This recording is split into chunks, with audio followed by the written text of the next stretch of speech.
Selamat datang kembali. Hari ini kita akan bongkar tumpukan sumber yang Anda berikan soal topik yang sangat personal dan ya seringkali jadi perdebatan sengit, berat badan dan hubungannya dengan sistem imun kita.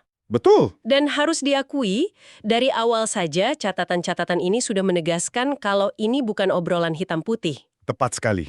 Sebelum kita lompat lebih jauh, ada dua peringatan penting yang digarisbawahi sumber-sumber ini. Pertama, berat badan seseorang itu bukan sepenuhnya salah mereka, kan? Oh, tentu. Ini hasil dari pertarungan kompleks antara industri makanan, faktor ekonomi, genetika, sampai ya penghuni mikroskopis di usus kita. Benar. Kedua, metrik seperti indeks massa tubuh atau IMT itu bisa sangat menyesatkan. Dan label-label yang muncul seringkali lebih berbahaya daripada membantu. Apa kata sains, bukan asumsi, soal gimana kelebihan atau kekurangan berat badan secara mengejutkan bisa mengubah cara kerja pasukan pertahanan tubuh kita. Dan ada beberapa paradoks yang menarik di sini. Betul. Percayalah, ada beberapa hal yang akan membuat kita semua mengerjitkan dahi. Oke, mari kita kupas tuntas. Kita mulai dari yang paling dasar ya. Sebagian besar dari kita mungkin mikir lemak tubuh itu ya sekedar gudang penyimpanan kalori, kan? Pemikiran yang umum sekali. Makan berlebih, kalorinya disimpan jadi lemak. Selesai. Tapi salah satu artikel yang Anda berikan ini bilang, pemikiran itu sudah ketinggalan zaman. Jauh lebih dari itu. Anggap saja jaringan lemak sebagai organ endokrin yang tersembunyi. Dia sangat aktif secara biologis. Aktif. Maksudnya bukan cuma gudang pasif gitu. Bukan, sama sekali bukan. Dia nggak cuma diam menyimpan energi, tapi juga sibuk memproduksi hormon dan puluhan jenis molekul sinyal lain. Nah, yang paling krusial untuk obrolan kita, ternyata sejumlah besar sel imun kita justru memilih untuk tinggal di dalam jaringan lemak itu. Tunggu dulu. Jadi sel-sel imun, pasukan pertahanan kita, justru nongkrong di dalam jaringan lemak. Mereka penghuni tetap di sana. Itu berarti makin banyak lemak, makin banyak penghuni yang potensi bikin onar. Gitu, apa sesederhana itu? Pertanyaan yang sangat bagus. Awalnya mereka itu penjaga yang baik, memastikan jaringan lemak tetap sehat. Tapi, ketika jaringan lemak membesar secara berlebihan, sel-sel lemak itu sendiri mulai stres. Stres. Ya, mereka mengirimkan sinyal bahaya. Sinyal inilah yang memicu para penghuni imun di sana. Mereka jadi terlalu aktif, seperti pasukan keamanan yang panik, dan mulai melepaskan rentetan molekul proinflamasi. Ah, oke. Hasilnya, peradangan kronis tingkat rendah yang menyebar ke seluruh tubuh. Inilah titik awal dari banyak masalah yang akan kita diskusikan. Oke. Jadi peradangan konstan tingkat rendah ini benang merahnya. Kalau tubuh kita terus-menerus dalam kondisi sedikit terbakar, saya langsung mikir soal kondisi kronis. Apakah sumber Anda menghubungkan ini langsung dengan risiko kanker? Tentu saja, hubungannya sangat jelas. Contoh paling gamblang yang disorot dalam catatan Anda adalah kanker endometrium atau kanker pada lapisan rahim. Oke. Sel-sel lemak itu adalah pabrik kecil yang memproduksi hormon estrogen.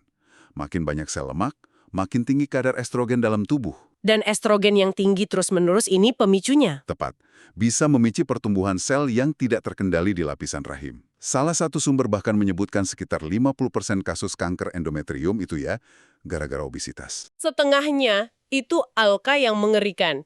Tapi yang bikin saya penasaran itu apa yang terjadi di medan perang mikroskopisnya. Ada satu penelitian yang Anda garis bawahi dari Lydia Lynch tentang sel imun elit yang disebut sel natural killer atau sel NK. Ah, ya, sel NK. Ini kedengarannya seperti dari film fiksi ilmiah. Dan cara kerjanya memang secanggih itu. Sel NK itu pasukan khusus sistem imun kita. Tugas mereka berpatroli, mencari, dan menghancurkan sel-sel yang rusak atau berpotensi jadi kanker. Sebelum mereka sempat berkembang biak. Persis. Penelitian Lynch itu pakai tikus yang diberi diet tinggi lemak, dan hasilnya mengejutkan. Sel-sel NK pada tikus gemuk ini secara fundamental diprogram ulang. Mereka jadi malas dan tumpul. Tunggu sebentar.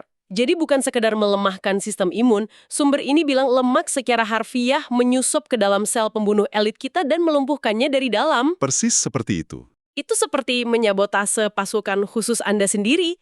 Bagaimana bisa lemak melakukan itu? Bayangkan sel NK itu mesin pembunuh yang efisien. Mesin ini butuh energi. Nah, pada tikus gemuk, molekul lemak membanjiri sel NK dan pada dasarnya menyumbat jalur perakitan internal mereka.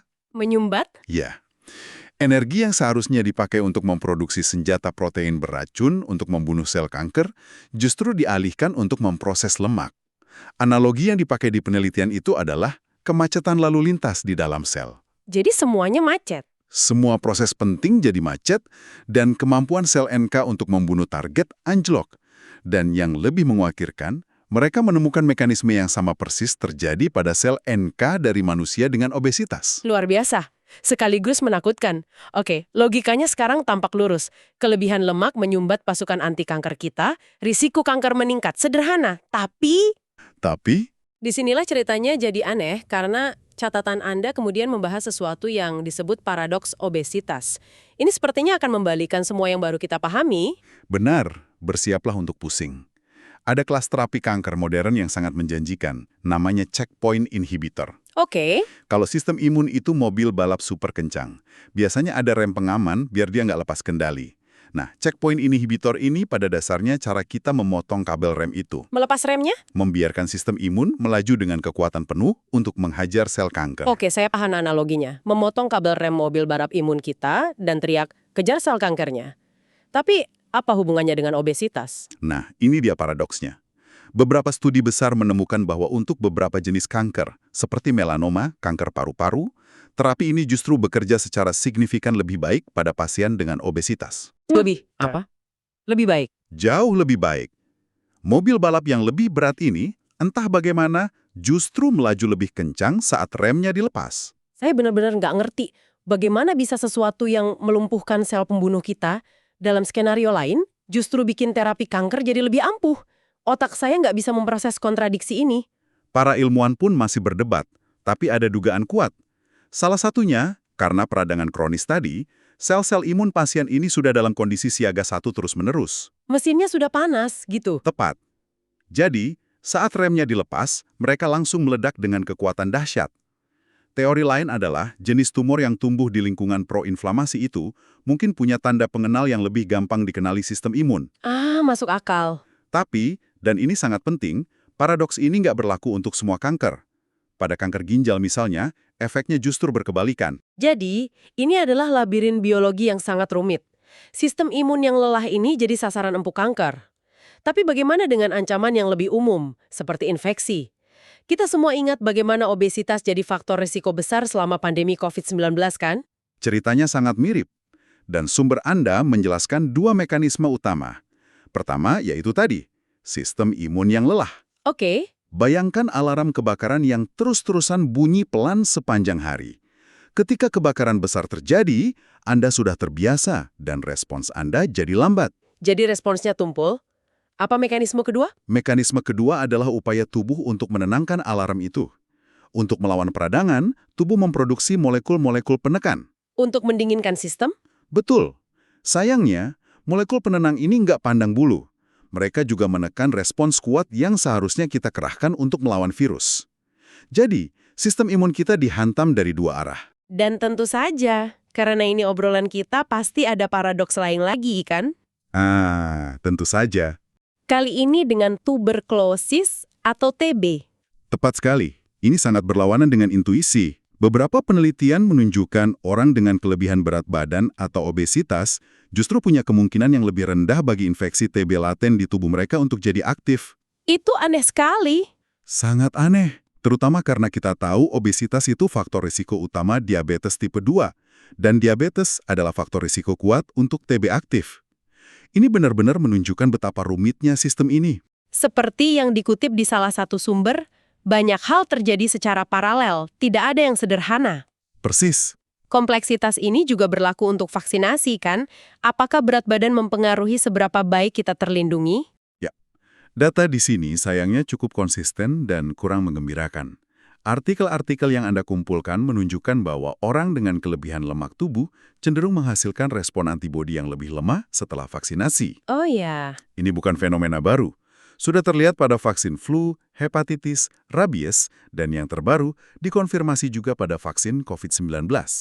Perlindungan mereka juga cenderung memudar lebih cepat. Kita sudah banyak membahas sisi kelebihan berat badan, tapi sumber-sumber ini sangat menekankan bahwa kurva risikonya itu berbentuk U. Betul sekali. Dan ini poin yang sering terlewatkan. Berada di sisi kekurangan berat badan juga sama berbahayanya, bahkan terkadang lebih berbahaya dalam hal risiko infeksi. Alasannya lebih mendasar ya? Ya, bagian ini tidak serumit paradoks obesitas. Alasannya lebih ke malnutrisi. Jadi ini bukan cuma soal kekurangan bahan bakar, tapi lebih seperti mencoba membangun pasukan tanpa batu bata dan semen. Analogi yang bagus. Sistem imun itu mesin yang sangat mahal untuk dijalankan. Ia butuh pasokan konstan protein, mineral seperti zinc dan selenium, vitamin, asam lemak. Nutrisi spesifik apa yang paling krusial? Sumber tersebut secara khusus menyoroti vitamin yang larut dalam lemak A, D, E, dan K.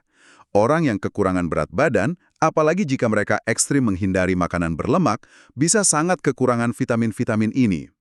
Padahal vitamin D misalnya, itu vital untuk membangunkan sel-sel T, salah satu prajurit terpenting kita. Jadi tanpa bahan baku, pabrik pertahanan tubuh kita nggak bisa berproduksi. Tepat sekali. Jadi, setelah membongkar semua bukti yang rumit dan penuh kontradiksi ini, apa kesimpulan besarnya?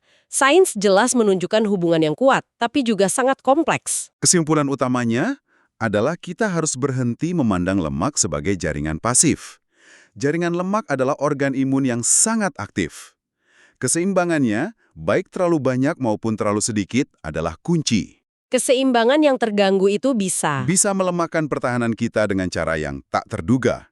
Mulai dari melumpuhkan sel NK pembasmi kanker, hingga secara paradoks justru meningkatkan efektivitas beberapa terapi kanker yang paling canggih.